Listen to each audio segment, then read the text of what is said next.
Three punks thought she was just a woman in a uniform, a prop for their viral video. They mocked her stillness and reached for her rifle. 1 minute later, none were standing. This is the discipline they never saw coming. The silence at Arlington National Cemetery isn't empty.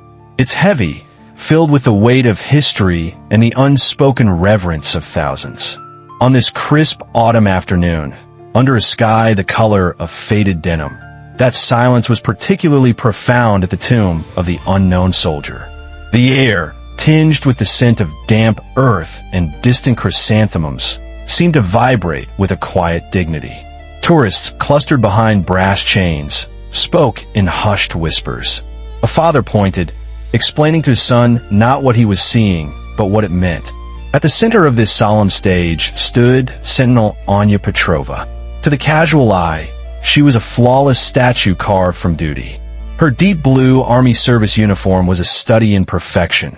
Creases sharp enough to cut glass, brass buttons gleaming like captured sunlight, shoes polished to a black mirror.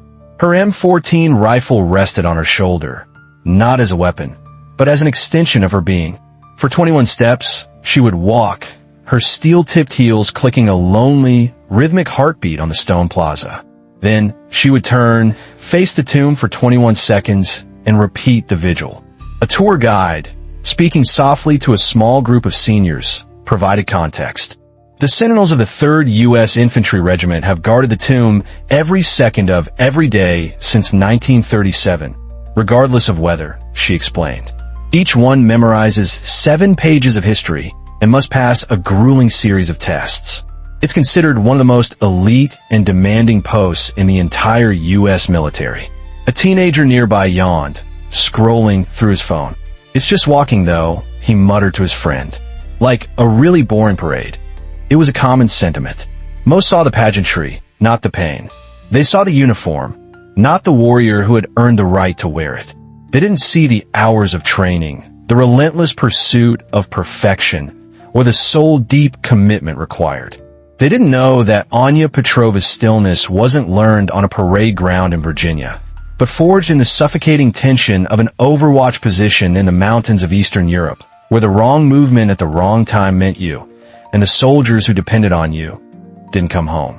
That rigid posture held the memory of carrying a fallen comrade. That unwavering gaze had scanned horizons for threats far more real than a tourist's camera flash. But today, a new kind of threat was arriving. It didn't come with the whine of a mortar or the crack of a sniper's rifle. It came in a cloud of cheap cologne and loud, obnoxious laughter.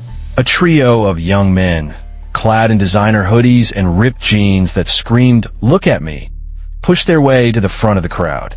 They weren't whispering. They weren't reflecting. They were filming. And the sacred silence of Arlington was about to be shattered.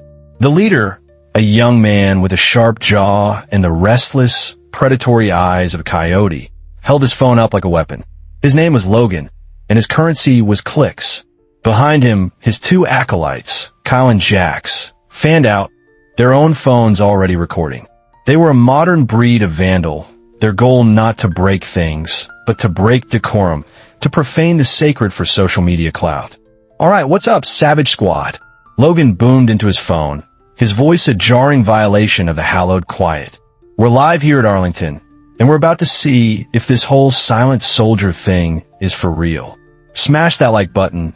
You're not going to want to miss this." A ripple of shock and disapproval went through the crowd. An elderly man in a VFW cap shot them a look of pure steel. A mother pulled her child closer. This wasn't just rude, it was a desecration. Ignoring the glares, Logan unhooked the brass chain barrier and stepped onto the restricted plaza.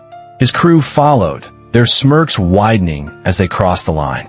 An older cemetery staff member, a man with a kind face and a stooped posture, hurried over. "Sirs, you can't be on the plaza," he said, his voice firm but trembling slightly. "This is a restricted area. Please show some respect." Jax, a lanky kid with a shock of neon green hair, panned his camera to the staff member's face.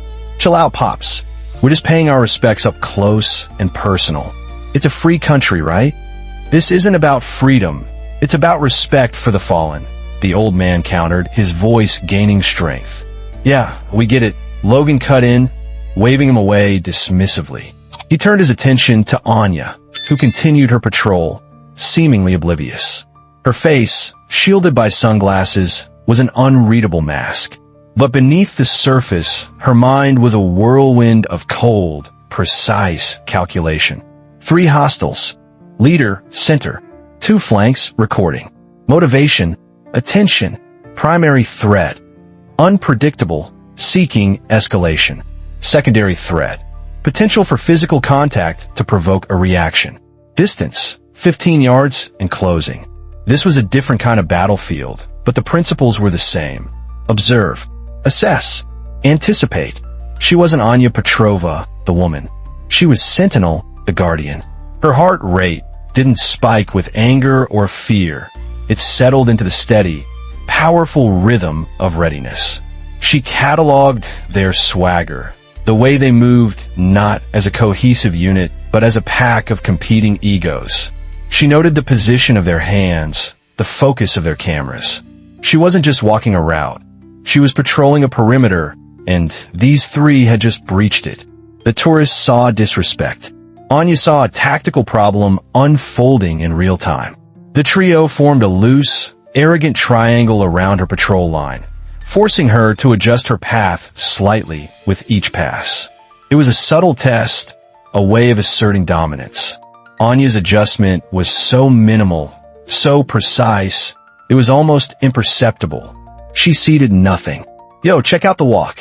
Kyle snickered, mimicking her measured gait with a clumsy, exaggerated swagger for his phone. So serious. You think she practices that in the mirror? Jax circled around to her flank, zooming his camera in on her face. Not even a blink. It's gotta be Botox.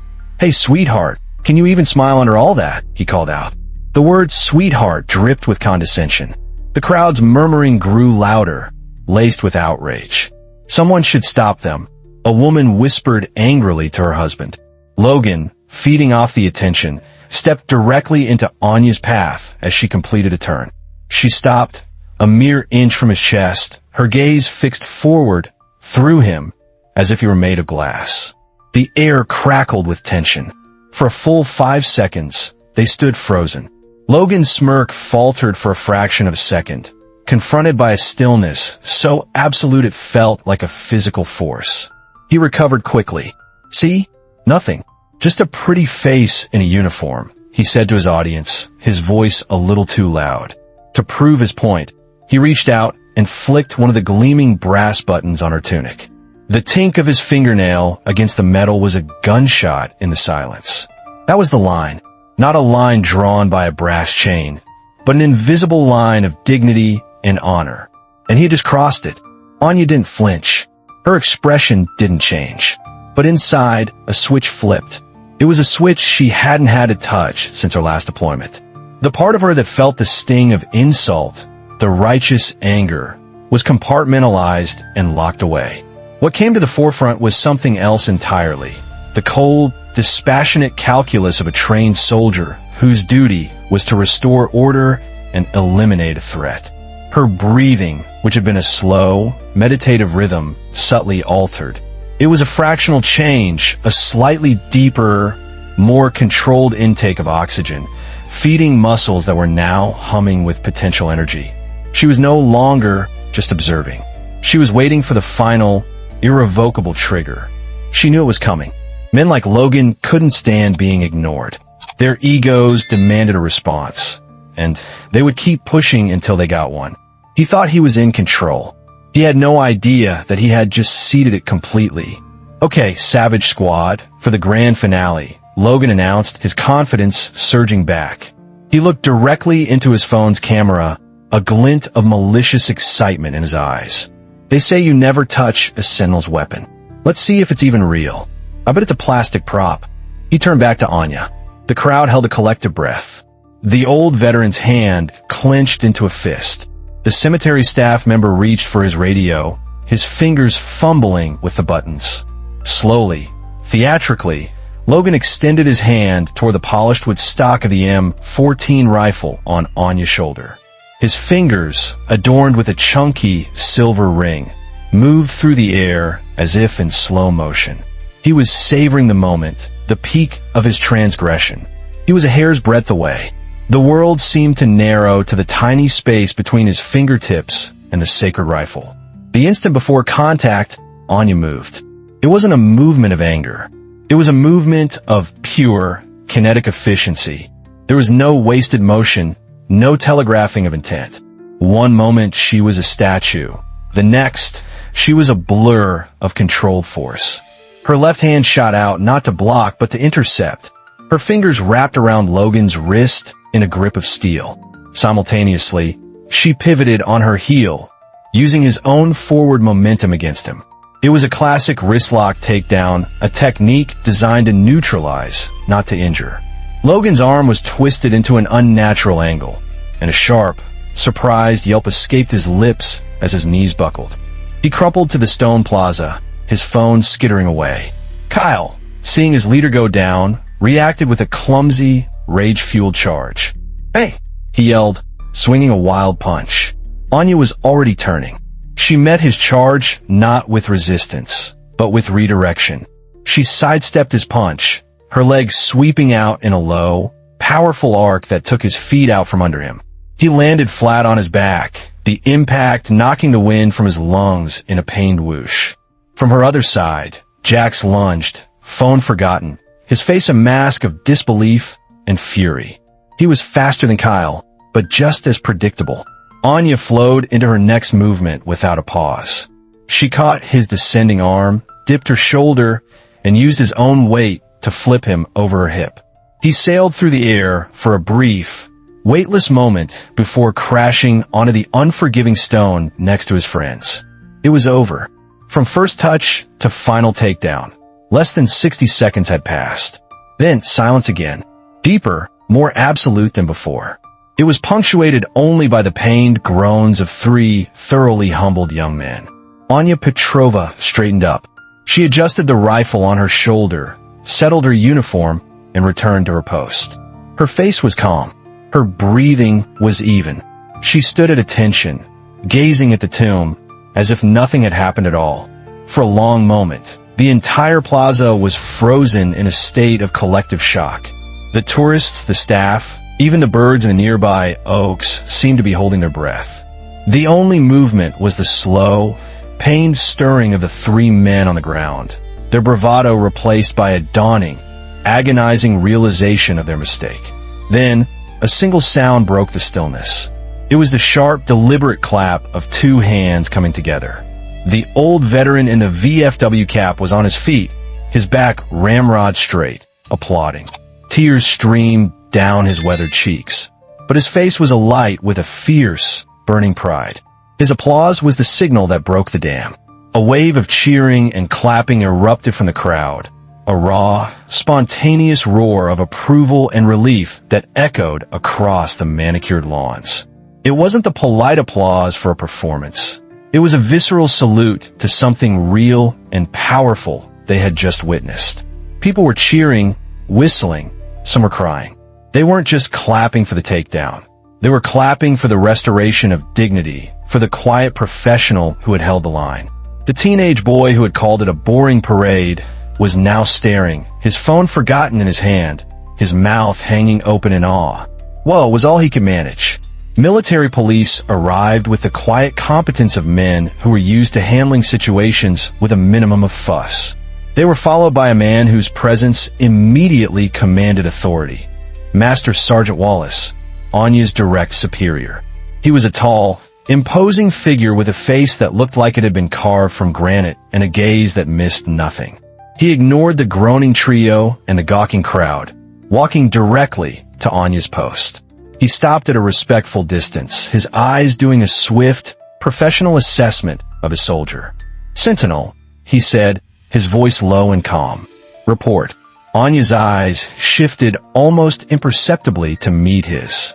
"Master Sergeant, 3 individuals breached the perimeter and initiated hostile contact. The situation is contained. No damage to government property. Are you injured?" "Negative, Master Sergeant. Are you fit to continue your watch?" "Affirmative, Master Sergeant." He held her gaze for another second, a flicker of something, pride, approval, in his stern eyes. Then he gave a single, crisp nod. Very well. Carry on. The exchange was brief, professional, and devoid of emotion, yet it spoke volumes. It revealed the unshakable structure of discipline and trust that existed behind the ceremony. This wasn't a lone individual's outburst. It was the system working exactly as it was designed to. As the MPs helped the now compliant and thoroughly mortified Logan, Kyle, and Jax to their feet, collecting their phones as evidence, the veteran walked over to Master Sergeant Wallace. Master Sergeant, the old man said, his voice thick with emotion as he extended a hand. You tell that young lady, you tell her that was the finest display of discipline I've seen in 50 years. She's a credit to the uniform. To all of us. Wallace shook his hand firmly. She is, sir. Thank you. He glanced back at Anya, who stood as still and silent as the marble tomb she guarded, a lone, steadfast pillar against the chaos of the modern world. The aftermath was swift. The video footage, which Jax's phone had continued to record as it lay on the ground, did go viral. But not in the way Logan had dreamed. It became an object lesson in stupidity.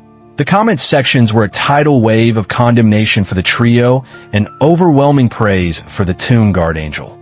They were doxxed, shamed, and their channel was permanently banned for violating terms of service regarding the harassment and endangerment of others. They had sought fame and found infamy. Back at Arlington, the atmosphere was forever changed. The story spread through the cemetery like wildfire and then across the country. The tourists who now stood behind the brass chains watched with a new understanding. They didn't just see a uniform. They saw the warrior inside it. They didn't just see a ritual. They saw a sacred duty. Their gazes held not just curiosity, but a deep, hard-earned reverence. A young girl, no older than 7, tugged on her father's sleeve, pointed at Anya, and whispered, "Is she a superhero, Daddy?" Her father knelt beside her. "Yes, honey," he said softly, his eyes fixed on the Sentinel. "In a way she is." The story of Anya Petrova became a quiet legend, a modern parable about the clash between the fleeting vanity of online culture and the timeless values of honor and discipline. She hadn't sought the spotlight. She had simply done her duty. She had held her ground, absorbed the insults, and remained a pillar of calm control until the last possible second.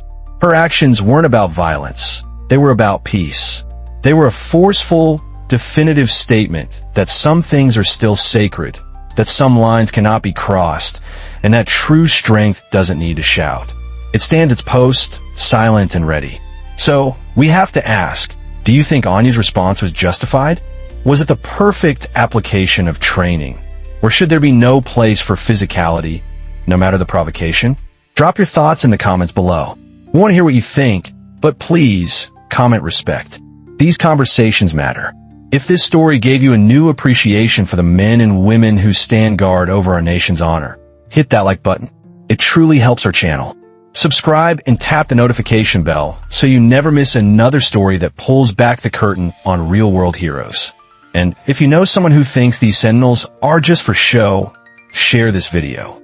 Let them see what happens when disrespect meets discipline.